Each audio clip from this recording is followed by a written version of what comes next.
स्वागतम दोस्तों। आज हम डिस्कस करेंगे राहु जब दूसरे हाउस में आता है तो क्या फल देता है, क्या परिणाम देता है। दोस्तों, अगर आप हमारे चैनल पर नए हैं तो प्लीज़ सब्सक्राइब आवर चैनल और बेल आइकन पर क्लिक करना ना भूलें ताकि फ्यूचर में आने वाले वीडियो के नोटिफिकेशन आपको आसानी से मिल जाए। दोस्तों, राहु एक शैडो प्लैनेट है, यानी कि छाया ग्रह। दोस्तों, वो ग्रह नहीं होता है, वो छाया की तरह होता है। अगर वो किसी प्लैनेट के साथ बैठा होगा तो वो प्लैनेट की तरह ही फल देता है। यानी कि एग्जांपल के लिए, अगर वो राहु के साथ सन बैठा है या मून बैठा है या सैटर्न बैठा है या कोई भी प्लैनेट बैठा है तो उसका फल उस प्लैनेट की तरह देगा। लेकिन जब राहु अकेले बैठता है तो वो अपने चरित्र, अपने कैरेक्टर के हिसाब से फल देता है। दोस्तों, राहु और केतु को एक कार्मिक ग्रह कहा जाता है। यानी कि जब राहु और केतु किसी भी हाउस में बैठते हैं, इसका मतलब ये है कि अगर आपकी कुंडली में वो पहले हाउस में बैठा है तो आपकी कुंडली के पिछले जन्म में जो पहले हाउस का सुख नहीं मिला था आपको, इसीलिए इस जन्म में राहु पहले स्थान में बैठा है ताकि वो इस जन्म में उस तरह के फल को एंजॉय कर सके या सुख को ले सके। दोस्तों, राहु रिप्रेजेंट करता है माया, शॉर्टकट, ऑब्सेशन।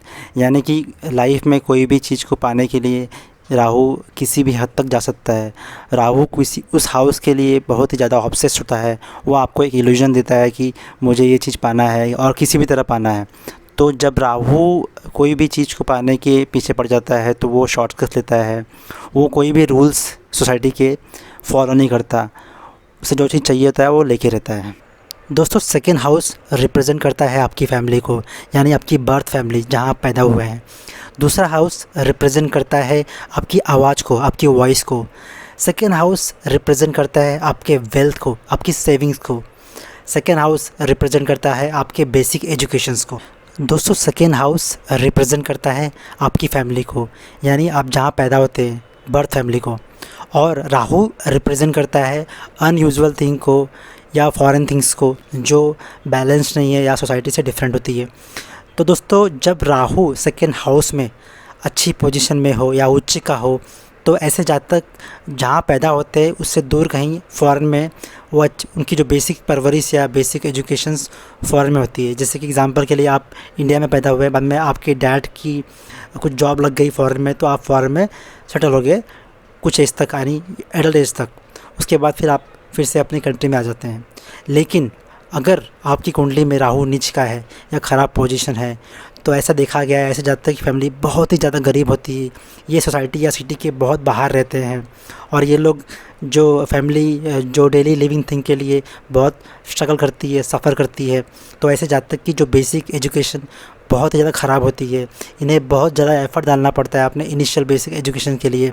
और उनकी जो बेसिक परवरिश होती है, जो बोलते हैं टिल चाइल्डहुड टू एडल्ट तक, बहुत ज़्यादा स्ट्रगलिंग, बहुत ही ज़्यादा ख़राब और बहुत ज़्यादा दुखदाई होती है। दोस्तों, सेकेंड हाउस रिप्रेजेंट करता है सेविंग्स को, वेल्थ को। और राहु रिप्रेजेंट करता है इल्यूजन को, यानी माया को। राहु रिप्रेजेंट करता है shortcut way to earn money. Rahu represent करता है ऑब्सेशन को। तो ऐसे जातक जब जिनकी कुंडली में राहु दूसरे भाव में बैठता है, ये जातक वेल्थ कमाने के लिए या मनी के लिए बहुत ज़्यादा ऑब्सेस्ड होते हैं।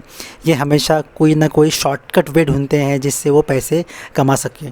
अगर जातक की कुंडली में राहु अच्छी पोजीशन में है, उच्च का है, तो जातक धीरे धीरे आफ्टर एज ऑफ 32 अच्छा कर लेते लाइफ में। लेकिन अगर राहु कुंडली में अच्छी पोजीशन में नहीं है, ख़राब पोजीशन में है, नीच का हो गया है, तो ऐसे जातक शॉर्टकट वे सर्च करते हैं पैसे कमाने के। बाद में वो फंस जाते हैं किसी क्रिमिनल ऑफेंस में या किसी कोर्ट कचहरी के चक्कर लगाने पड़ जाते हैं।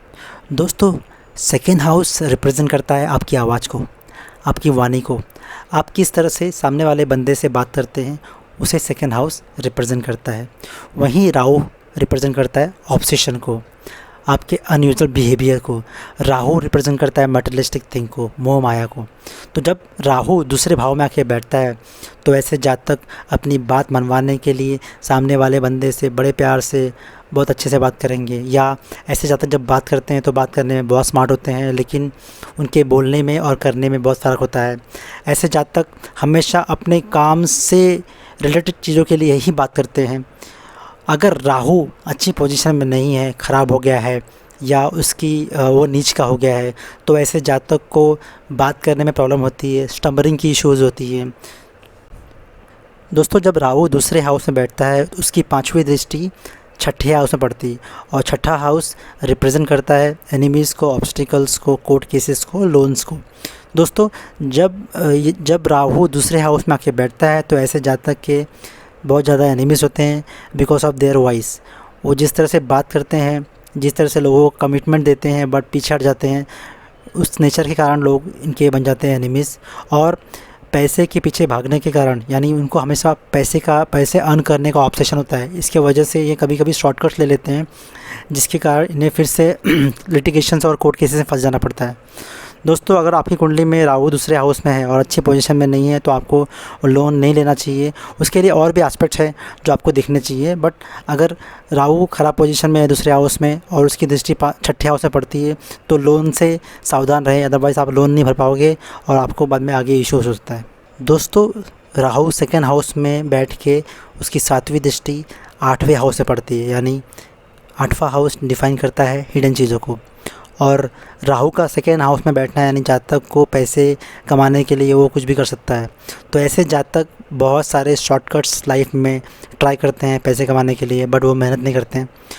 वो जातक नॉर्मली इसी कारण से तंत्र मंत्र विद्या के चक्कर में फंस जाते हैं, जहाँ पे वो काफ़ी पैसे फूंक देते हैं, यानी स्पेंड कर देते हैं, लेकिन पैसे कमा नहीं पाते। तो ऐसे जातक को मेहनत करना चाहिए, ना कि तंत्र मंत्र या विद्या के चक्कर में पड़ना चाहिए। तो ये था मेरा analysis Rahu in second house. दोस्तों अगर आपको ये वीडियो पसंद आया है तो लाइक कीजिए और कमेंट कीजिए। दोस्तों अगर आप जानते नहीं हैं आपका सेकेंड हाउस में कौन सा प्लैनेट बैठा है तो आप हमें कमेंट कीजिए अपना date of birth, time of birth और प्लेस ऑफ बर्थ। हम आपको बताएंगे कि आपका राहु या अदर प्लैनेट कौन सी पोजीशन पे है।